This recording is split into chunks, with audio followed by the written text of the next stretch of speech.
welcome to my studio. I'm Heidi Shedlock and this is A Creative Life, my vlog about all things creative, my studio, my favorite art supplies, things that happen around my home, sometimes even my kitchen, because leading a creative life is not just about painting, it's about all the wonderful, interesting things we get to do and engage with as creatives. So welcome. If you haven't been here before, it's lovely to have you join me. Now, this week is a little bit of a different vlog because I am going to be sharing a Q&A that I did over on my Instagram page. I regularly find that on Instagram, many of the people who follow me are not only collectors of my artwork, but I also have many artists that follow me as well. And I often get sent messages from people asking me about different materials and things that I use in my studio. And so the other day I opened up my DM box to say, if you've got something you want to ask me, send me a question and I will try and get around to helping you out. Now, I'm sharing today a little excerpt of that Q&A that I did because it was a really interesting topic that came up about the safety of oil paints. Now, I absolutely love oil paints. They are my first and favorite medium to use, but if you've been watching my blog, you'll know that I love to use a variety of different materials, but oil paints are my first love. So this is a part of the Q&A I did, answering questions about acrylic paint and about oil paint. And if you use either acrylic paint or oil paint, I hope that this may help you too. Of course, before I begin, I want to just apologize for the fact that this part of the video is actually filmed vertically, not horizontally, because it was a live recording that I did on Instagram answering these questions. It was a live Q&A. So I have downloaded the live in order to share it with you in the hopes that maybe some of these answers that I have will help you too. And I don't know it all, but I'm so happy to share what does work for me. So apologies for the format of the video, but it is a recording of a live on Instagram. Hello everybody, welcome to live number 2. All because last week there were just so many questions and I didn't manage to get through all of them. As a matter of fact, I started to panic because the live had been going on for so long, and I accidentally missed out a whole bunch of questions that some of you had sent me. What I did last week was I grouped the questions together because there were so many questions. I tried to group a whole lot of questions together and try and sort of answer them all in one go, because it would have taken me way too long to go through each question. So thank you to those of you that sent me messages. If you watched last week's live, I'm so happy it helped some of you. I get so nervous coming on here to do this. In my teaching community, creative community studio, I go live twice a month to answer questions from people. And I really don't ever feel nervous about that because, well, they've become my friends, but also it's a teaching community and I am a teacher. I've been teaching art. I'm a trained teacher. I left classroom teaching a long time ago, but I don't mind sharing my knowledge there because people have joined that community to learn from me. But to go just live on a platform like Instagram, I kind of think like, well, who am I to, be answering people's questions? So I kind of feel a little bit nervous. I have a little bit of imposter syndrome coming in here to answer, but the thing is though that it's really just comes from a place of sharing. I'm happy to share what works for me. Maybe other people have other experiences and things that work better for them. What I share with you is not the law. I'm really just sharing what works for me. So if that has helped some of you, then I'm so happy that it has. And apologies to those of you. Thank you to the one person who actually sent me a DM and said, Heidi, I really wanted you to answer my question. Is it possible that you could still get around to answering it in the DMs? And I felt so bad and I went back, and that's when I realized that I had missed out all the questions that people had sent me on acrylics and oil paints and materials, like using materials. I've lumped all those questions together. So I'm going to go through them today, and hopefully if I missed your question, I apologize. I will hopefully get around to answering it today. So I'm going to keep this one short. I'm just going to answer those questions. Well, will I keep it short? I hope I will try and keep it short. And let's start with, I'm new to oil painting. and I'm still learning how to use acrylics, but I would love to also try oils. Is it best for me to master acrylics first before trying oils? Now, if you watched last week's live, it is saved on my profiles, or my, what's it called, the grid, Instagram grid. You can go back and watch it. Last week I spoke about how you, as an artist, you never become a master of anything. You're a constant learner. Now, there is something to be said for the more you practice something, the more confident you're going to get with it, the easier it's going to feel, the more you're going to find what works for you. And so if you're still coming to grips with acrylics, obviously the more you work in acrylics, the easier acrylics are going to get for you. And with regards to principles like, you know, understanding color and value and composition, those things you're going to learn regardless of the materials that you are using. So if it's with regards to getting to grips with materials, yes, continually using the same thing will really help you to understand that material so much better. But if you're anything like me, I get bored using the same thing all the time. Oils are obviously my first love. If you follow my page, you know that. Oils are my first love, downright. They are creamy and delicious, and the colors are beautiful. And for me, nothing will ever be able to replace oil paint. But I do also love to use acrylics and gouache and watercolor and colored pencils and a range of different things. And I love exploring with them. Obviously, it is hard because, you know, the more different things you try, the longer it's going to take you to master any one of those things. And when I say master, I don't believe we can become a master in anything, because I think that, we should be constant learners. So if you are working in acrylics and you want to give oils a try, by all means, go and give it a try. There's nothing stopping you from taking what you've learned in acrylics and exploring with oils. I don't think you have to wait until you feel like you've mastered acrylics before you try using something else. I don't think it's going to make you any better or worse of an artist. If you've got a desire to give something a try, give it a try. Because so often I find that something I've done, and it might be something in my sketchbooks where I've been working with gouache and colored pencil, I'll find a beautiful color, and next time I'm at my palette, that'll influence the colors I mix with my oils. Or I'll create a beautiful mark and I think, oh my gosh, that part of the drawing is absolutely delicious. I love that. Like, how can I try and recreate that with oil? And so it sparks other things. And so I don't think you have to stay with just one medium or one material. And definitely don't do it if you feel like you need to master it, because I think you could paint in acrylics or any other medium for the rest of your life, and you'll always be learning new things and new color combinations and new ways of using it and new marks to make with it. Well, I hope you would, because as creatives, we want to be constant learners. We want to, you know, be constant explorers in enjoying the materials we use. So if you have a desire to try oils, go ahead and give it a try. Heidi, I'm finding that I'm getting so frustrated with acrylics. They dry too quickly. Do you have any tips for me?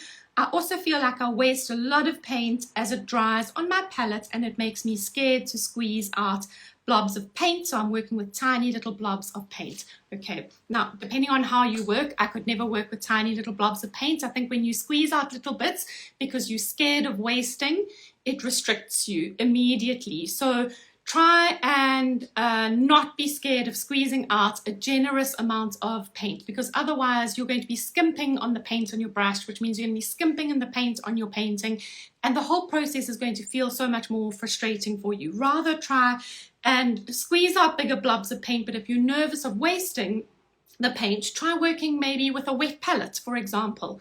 If you don't know what a wet palette is, go and have a look. Or, you know, you can make your own wet palettes to work on. Another suggestion is to work with a spritzer, like a water bottle spritzer. And every now and again, just give a very light spritz over your oil paint. You obviously don't want to drench them in water, because you don't want them all to be sitting in pools of water and you don't dilute the paint. But if you just generally give your palette just a quick little spritz of water, what's going to happen is that that water is going to be evaporating rather than the moisture evaporating out of your paint. And so it's going to help the paint on your palette to stay, you know, workable and moist for a little bit longer for you to work with it. So you don't have to worry about having to keep squeezing out more little bits. So I find using one of those little spritz bottles really helpful for just sort of keeping my palettes, the paint on my palette, workable.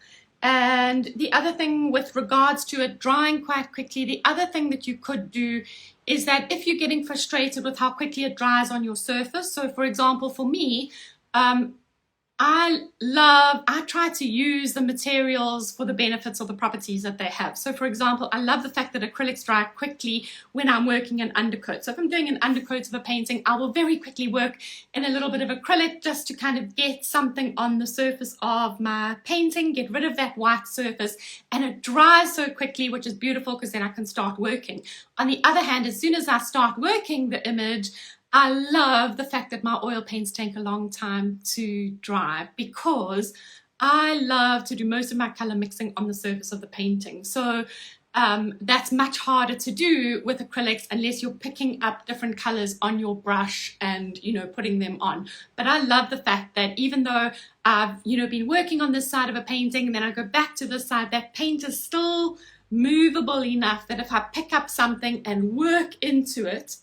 Correction noted, you said oils to be spritzed. Spritzing the acrylic paint, not the oils. Oh, thank you so much, sorry. I meant spritzing, see, because I'm an oil painter, I meant spritzing your acrylic palette with water. Please don't go spritzing your oil paint with water. Thank you so much for pointing that out, sorry. Obviously, my brain is wired to thinking about oils. What I was meaning is if you have acrylic paint on your palette and you're not wanting it to dry out, give it a little spritz of water. Don't create pools of water, just a little spritz of water over your acrylic paint will keep the little blobs of acrylic moist for a little bit longer. Thank you for pointing that out. Anyone that was watching, please don't go and spritz water over your oil paint palette. Thank you so much for correcting me. That could have been disastrous.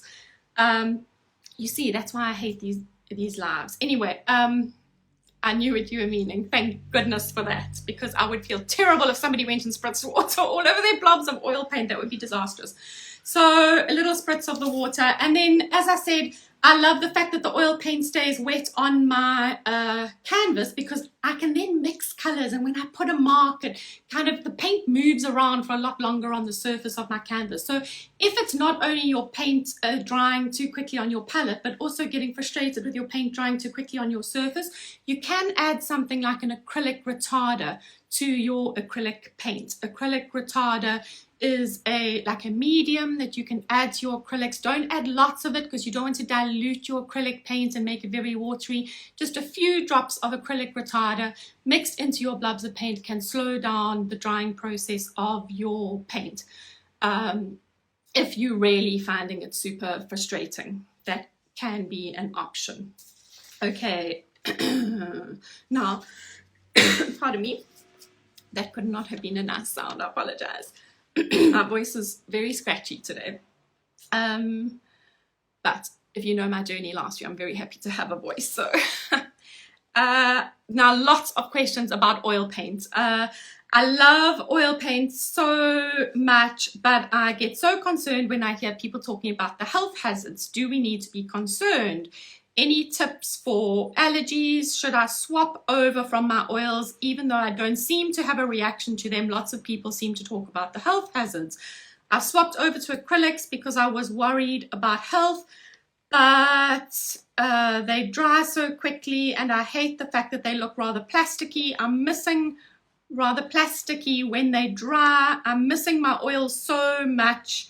Do you have any tips? And lots of other questions about what are the health hazards of oils? Why do I continue to use oils even though there seem to be so many health hazards around it? Do I feel like oils interfere with my family and my home, etc., etc.? So I'm kind of just going to do a generic answer to all of those questions. And the first thing that I want to say is that if for whatever reason you are having a reaction to anything, not whether it's oils or whether you're using acrylics or anything actually. You know, the same goes with food. I love food, and I've been on a huge journey with food. I was diagnosed with an autoimmune condition last year. I've had to eliminate so many things, figure out what my body has a reaction to. And I think that, like anything in life, if your body's having any kind of reaction to something, then you need to stop doing it or stop using it. But what I want to say to you with regards to oils is that oil paint itself is not actually hazardous. You know, there is so much out there about the health hazards of oils. You know, people saying they don't want to use oil paint because of health reasons. And what I want to say to some of you, and maybe for some of you who haven't had a reaction to oil paint, but have chosen to not use it and you're missing it, like that person said, what I want to say to you is maybe re-look at how you are using oil paint. Now, oil paint in itself is simply just pigment mixed with usually linseed oil. And if you have a look on the back of your tube of oil paint, whatever brand it is, it will tell you exactly the pigments that have been used and the binder that is in it. Now, the cheaper the oil paint is, the more chance you've got of them using binders to bulk it up, which is why it's able to be, you know, much cheaper. But if you're using a good quality oil paint, chances are it's really just pigment and either linseed oil, safflower oil, walnut oil, some kind of, believe it or not, plant-based oil. So in actual fact, oil paints are quite natural to use in terms of what is being used to make them up. So for example, most of your paints will probably have linseed oil in them, except lighter paints. So often, you know, your lighter colors, they tend to use safflower oil rather than linseed oil for lighter pigments. And linseed oil comes from linseeds. Linseeds are what I sprinkle on my breakfast, my salads. They are actually really, really, really healthy for you. Linseeds or flax seeds. I use flaxseed oil in a lot of my salad dressings because flax seeds are so high in omegas and so good for you. So linseed oil, as you know, I wouldn't go putting artist linseed oil, mixing it in my salad dressings just purely because, you know, it's come from factories where other things have been produced, so I wouldn't exactly drink it or eat it. But the fact is that linseed oil is simply derived from linseeds, which most of us eat. Safflower oil, walnut oil, they are all plant-based oils, and your tube of paint is simply pigment that has been ground with a plant-based oil. So some pigments are known to be more dangerous than others, for example your cadmium pigments, but even some acrylics use cadmium pigments. The thing is though that in many countries dangerous cadmiums or dangerous ingredients in paint, certainly lead, a lot of white paints were lead based in the past. Many countries have banned the use of those products in paint. Chances are, if you are using a cadmium that has got the old original metal-based cadmium in, it will be an extremely heavy tube of paint and you probably would have paid an absolute fortune for it. And why? Because cadmiums are what keep the brightness of the color. So for example, red or yellow, what keeps that intense color is the cadmium in it. Now, there are many other products that are used in place of genuine cadmium nowadays. So chances are the paint you are using doesn't have an extremely dangerous product in it. If you are at all concerned about using cadmium, swap out those colors for things like, for your cadmium red, swap out to maybe like a pyrrole red.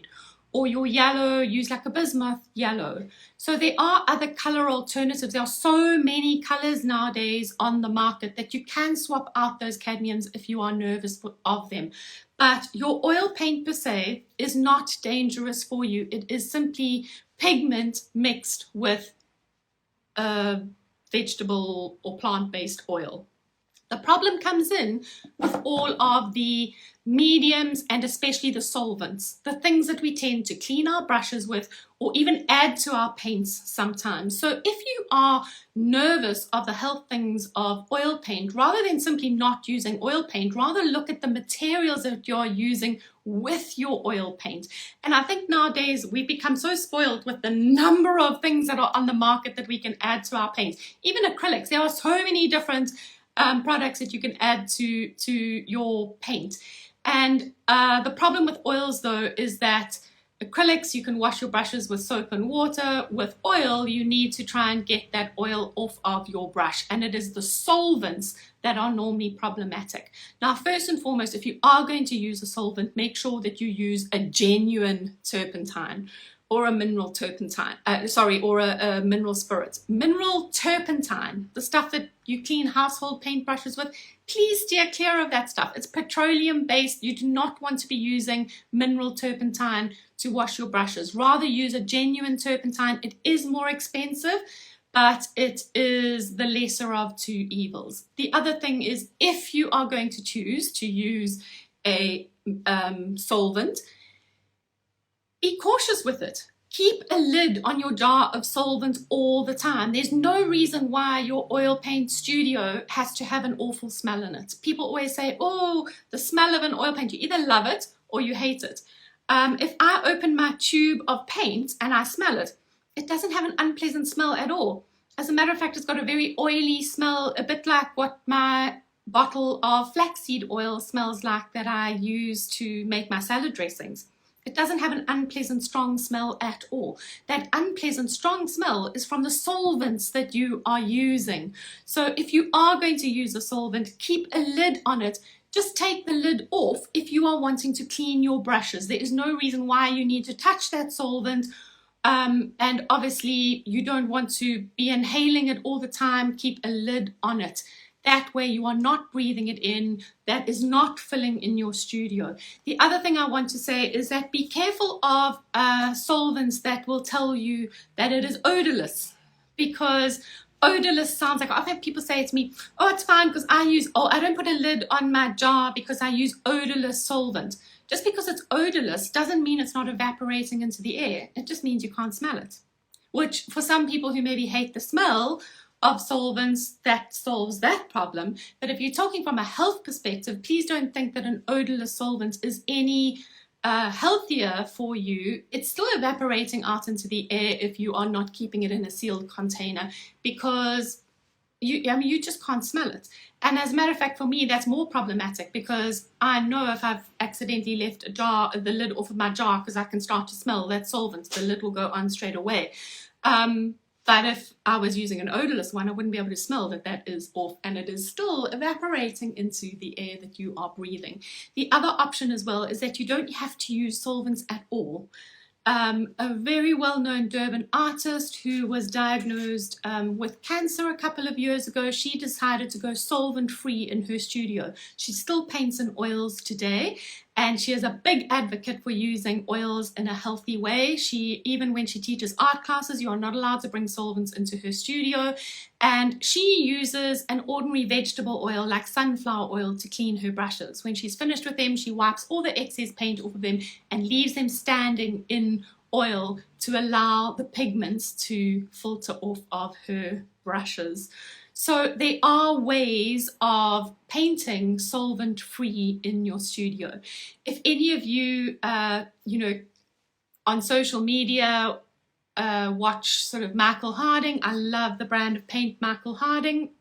It's a UK brand. Michael Harding was an artist himself, and he has recently developed a brand of products for oil paints, and they are all plant-based. So they are all solvent-free. There are mediums, there are things to clean your brushes with, there's a whole range. Whatever you can get in other products, he has developed it in this safe, plant-based product. I have not used it because it's only just recently come out in the UK, but if you are able to get your hands on it, do let us know what it's like. I would imagine it'll be pretty pricey for us in South Africa to bring in, but I do know that Michael Harding paints are becoming more available in South Africa, so hopefully this option will follow as well. And also, hopefully maybe other paint brands might be inspired by Michael Harding to start doing something similar themselves. So with regards to oil paint and safety, oil paint itself is not dangerous. It is not a health hazard. Yes, the cadmiums and things like that can be if you are using a genuine cadmium, but you know, some of those genuine cadmiums are used in other paints as well. So like, you know, gouache, watercolors, acrylics. It is not in quantities enough that is going to make you sick. But if you are worried about a cadmium pigment, then swap out and use another color that doesn't have cadmium in it. It is the solvents that you need to worry about. It is the solvents that you need to be more cautious about. You just need to get in the habit of keeping the lids on those jars, and there are ways of painting in your studio solvent free. To be honest with you, I think sometimes there are just too many products on the market. There's a product to speed up your drying, and a product to make it slow down, and a product to do this, and a product to do that. Sometimes I think the best thing is the genuine stuff just straight out of the tube. But yeah, sometimes these products do help us. Just be cautious, because even if you are painting in acrylics or even in watercolor, some of the, you know, gum arabics and things that you, alcohol-based products that you're adding to watercolors as well, also don't have a very pleasant smell. So I think that oil paint is getting a really bad rap with regards to health. I think that whatever you use, number one, if you're having a reaction to it, stop using it. Doesn't matter what material it is. And secondly, it is really important to just be conscious of how you're using the products and what is in the products that you are using. So be careful of those solvents. That is the problem with oil paint, is the solvents. It is not the oil paint itself. So I hope that that's helped some of you who maybe want to get back to using your oils because you miss them. Maybe you just need to look at how you are using your oils in your studio. And then this one also relates. It says, I wear gloves because of eczema when I am painting with my oils. Should I rather swap across to acrylics so that I no longer need to wear gloves, as I'm obviously concerned about my eczema? Now, chances are if you've got eczema and you are wearing gloves, you know, that's another option of painting. When you're painting with oils, you can put gloves. You can get those gloves that fit beautifully on your hand. I can't be bothered with using it, but that's just me, and my hands get so messy and dirty, and I probably should wear gloves because the paint gets all over my fingers. But if you're worried, you can wear gloves. If you have eczema, however, and that's the reason why you're wearing gloves, chances are that moving across to acrylics is not necessarily going to solve your problem of your eczema flaring when you paint. I would imagine that if you have eczema, regardless of whether you are painting with oils or acrylics or whatever it is, if you get paint or any of those mixtures on your hand, it is probably going to aggravate your eczema. So I don't think that swapping across to acrylics from oils is going to solve your problem with wearing gloves. I think if you have eczema, if I was you, I would wear gloves regardless of what materials I am using. My daughter struggles with eczema, and I know that even touching that sunlight liquid in the kitchen sink can flare up her hands, or using a soap that has a particular product in it. So I wouldn't take a chance, and I certainly don't think that moving across to another medium is going to solve that problem for you. I think that if you have eczema and you struggle with your hands reacting to things, I would wear gloves regardless of what materials you're using in the studio. No questions coming up here. Where have I got to? I don't want to leave anyone else's question out now. Okay, I've answered that one. Okay, I've left my glasses behind again. It's very stupid of me. I see you using lots of different materials, Heidi. Should an artist stick to one main material that becomes their signature? I've already answered that in the first question. And don't you find it confusing using different materials? Sorry, this is a long question, but I often wonder how you do it, using watercolor, oils, and then all the other things that we see you using in your sketchbook and your YouTube videos. please,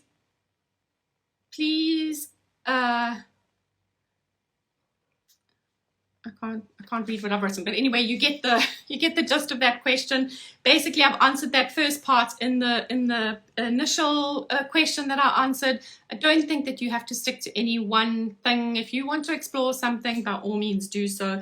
And the reason why I use lots of things, I don't think it's about mastering a whole lot of different things. Number one, I get bored easily, so I love to play, I love to explore, I love to experiment.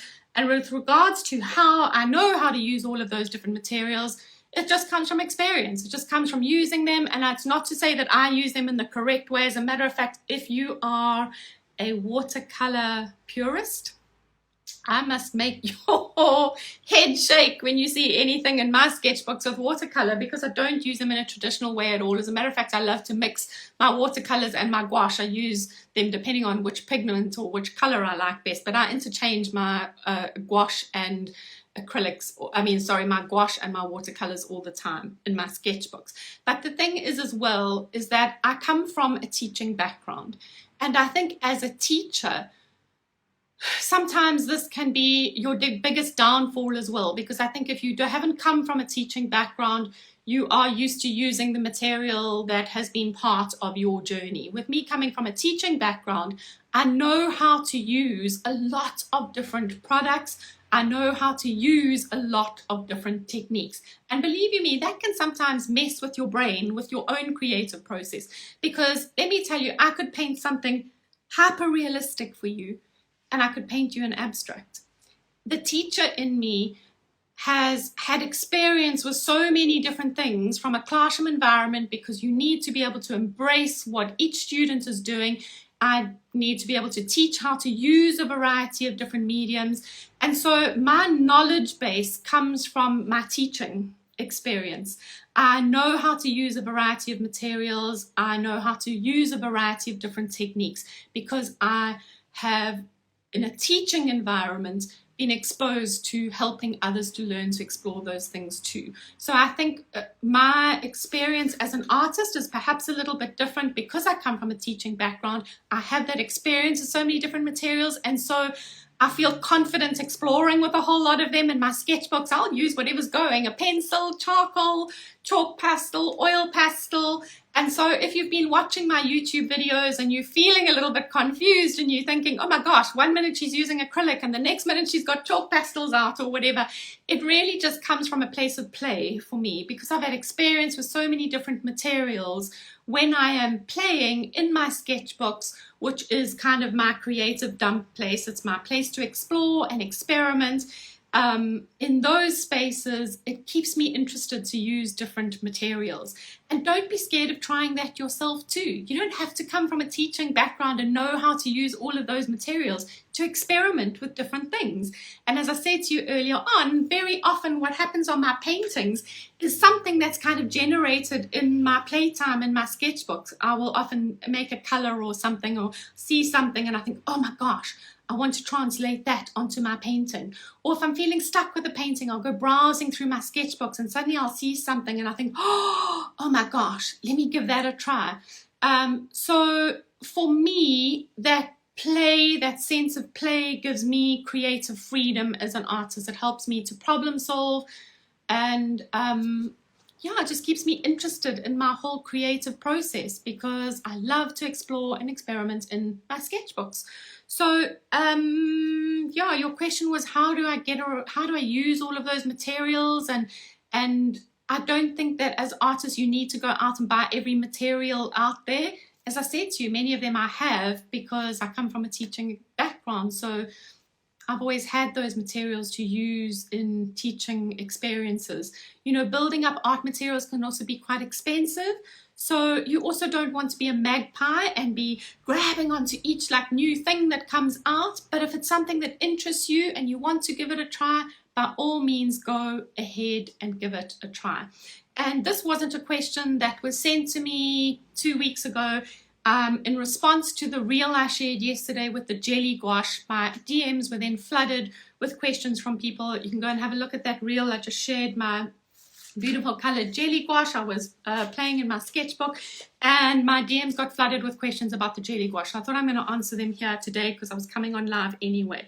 Jelly gouache is not locally made. It's not in South Africa. So for those of you who were looking and you wanted to know where to buy it, I purchased my jelly gouache on Amazon when it was on sale. And it's obviously widely available in in art stores overseas. I haven't seen it available in any of our art stores. However, you can buy small sets of jelly gouache on Takealot. I have actually seen the small sets which have got maybe, I think it's like 12 colors. Stands to be corrected. I haven't looked on Takealot in a while, but Takealot did have sets of jelly gouache. Now, what is jelly gouache? Jelly gouache is just a gouache that kind of stays dry. I should have actually brought my palette here to show you. I mean, stays wet. It comes in like a little pot, and when you get it, you pull the lid off the pot, and there's this little sort of palette of paint. Gouache is kind of an in-between between acrylic and watercolor. You use it very much like a watercolor, but it's also a bit like an acrylic in that it dries opaque. And I like to use gouache in my sketchbooks because so many acrylic paints dry with a really shiny surface, and that often makes my sketchbook pages stick together. So I love that gouache dries very matte. It's gorgeous to use in my sketchbook. Jelly gouache is just a student range of gouache. If you are really looking for a good quality gouache, you want to buy the little tubes of gouache. Winsor & Newton, Holbein, many of the brands make their own brand of gouache. Gouache is spelled G-O-U-A-C-H-E, gouache. And that is the gouache that you want to invest in if you want to use it for artworks. As I said, the gouache that I showed you yesterday, jelly gouache, is a student range, but it is super fun to play with. And I love using it in my sketchbook. So that is what I shared yesterday. So many questions from you all asking me what it was. Anyway, if there are no more questions, I want to once again apologize to those of you whose questions I forgot last week. I'm happy I got a reminder from one of you, and I'm happy I got to answer them. I hope that it has given you something to think about. I hope that if you have been worried about using oils, but you haven't been having any reaction to it, I hope that you will, carry on using your oil paints. Just be more conscious of how you are using them. At one stage, I was struggling a lot with my sinuses, but it's because I was getting lazy and not putting the lids on my solvent. Now I am super strict with myself about my solvents. And my studio does not smell like it's an oil paint studio at all because the solvents are all tucked away. Anyway, and then someone also asked me about discarding the solvents and whatever. That is a whole nother debate. And to be honest with you, even if you are painting in acrylics, you are washing down acrylic water with a whole lot of paint down your sink. So that's a debate for a whole nother thing, but I certainly don't think it's something that can be laid blame on oils solely. I think oils get a bad rap at the moment. So just be more conscious of how you're using them because they are absolutely beautiful. Oh, one last question, sorry, that I've seen here. Somebody asked me about their acrylics drying to a different color, that when they've been painting and they come back and look, their acrylics seem to be a different color. I nearly forgot one more question. The acrylics will dry a slightly darker color than what they look like when they are wet. In saying that though, the better quality your acrylic is, the less discrepancy there is between the wet color and the dry color. If you find that the discrepancy is too great, when you look at the color when it's wet and when it's dry, it is dried sort of 3 shades darker, then maybe you need to look at the brand of acrylics you're using or the type of acrylics you're using and maybe start introducing some slightly better quality acrylics, because your better quality acrylics should dry a similar color. Sometimes they're slightly darker depending on the pigments. Oils, on the other hand, will dry exactly the same color. They look exactly the same when they are wet or dry.